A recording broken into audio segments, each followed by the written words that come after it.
Now this is something very different. Incidentally, I'm Jenny Wilmot. It's an origami scissor case, and it's done by folding a rectangle, and you can make it in a variety of sizes. There's a very small one and there's a considerably larger one. They will hang up, but you're probably going to need to put some wadding inside if you're going to hang up really heavy scissors. So how do we do it? I've got a piece of paper in front of me, a very special size. You need to decide initially on the size of a square. And I'm going to choose 8 inches because the whole way that the mathematics works to get this case to fold correctly is to take your square, which say is 8 inches, and you want 1/8 of it. And I reckon you can work out that it's 1 inch. So you add to the 8 inches 1/8 of that, which is 1 inch, which equals, I can hear you say, 9 inches. Your piece of fabric will need to be 8 inches by 9 inches plus your seam allowances. Please don't forget that. So you're going to be cutting 8.5 by 9.5. You'll need 2 pieces of material which you'll put right sides together. You're going to take a small piece of ribbon, and on the 8.5 inch side we need to have a small piece of ribbon inserted going into the square. So that way, don't put it on the other way around, or else you will have a surprise when you come to turn it through. Once you pop your ribbon on there, put the other piece of fabric on top, right sides together, and you're going to sew all the way around it, but you're going to leave a gap here at the very bottom. And if we look on the one here's one I did earlier, here we have my square. I've left a gap here. There is the ribbon. When you've done that, before you turn it through, it will pay you to trim off the corners to get rid of the excess bulk. So trim each of the 4 corners, trim the little bits of ribbon sticking out, and trim that corner as well.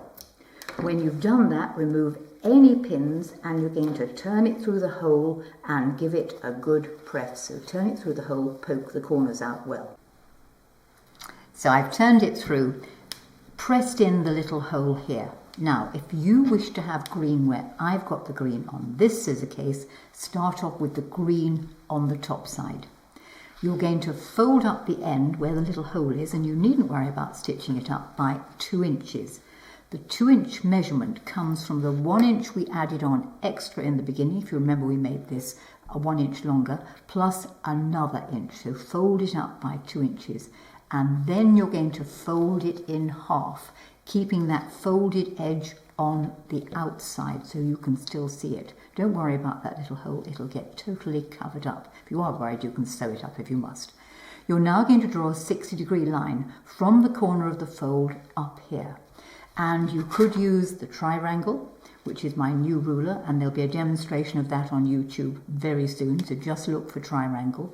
Putting the edge of the ruler on there, and there is our 60-degree line. If you haven't got a triangle, and why haven't you, because you should have a triangle, you can use your regular ruler with the 60-degree line running down there, and there is the angle. Once you've got the ruler in the correct place, you're going to draw a line. Now, if you're worried about this drawn line, then use one of those pencils that are removable with heat, all right, one of those pens. If not, just go for it with some form of pencil, or in my case, a biro. You're going to draw that line at 60 degrees, and then we're going to stitch all the way along that line through all of the layers.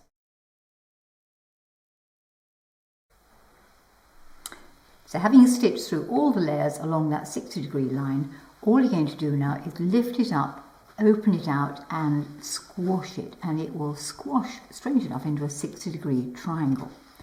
At this point, bring the corners down to touch the middle there and put a pin in it.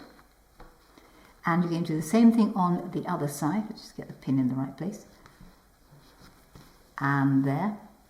And when you've done that, there's a little bit of hand sewing to do, or indeed on the machine. And that is to sew down these sides, but there's a little bit more we can do, and that's to take the bit at the back and just bring it forward to the front. And that makes that little decorative pocket at the end there. You might just want to poke the end of it out with a pair of scissors or something of that nature, and just to get it nice and flat. You now need to sew all the way along that side and all the way along that side. As you can see, I've done on this slightly larger one. I used a zigzag on the machine and sewed down the edge there, and indeed down the edge on that one. And that will make your little scissor case, and you can put your scissors in there, and you can pop it in the pockets there and in the pockets there. If you wanted it slightly more substantial, there's no reason why you couldn't add some wadding. Now, top tip if you're using up bits of wadding is join it together with a zigzag and butt it up, but you only want the wadding to come down, not fully to the bottom, simply because it'll get too wodgy at the end there, and there's nothing worse than having a wodgy bottom or even a wodgy end. So there's your scissor case. If you've enjoyed this video, please press like. There will be a video coming up on the triangle very soon, and there are many videos on YouTube on how to do tucks and how to embellish them. So there you are, the origami scissor case with Jenny Raymond.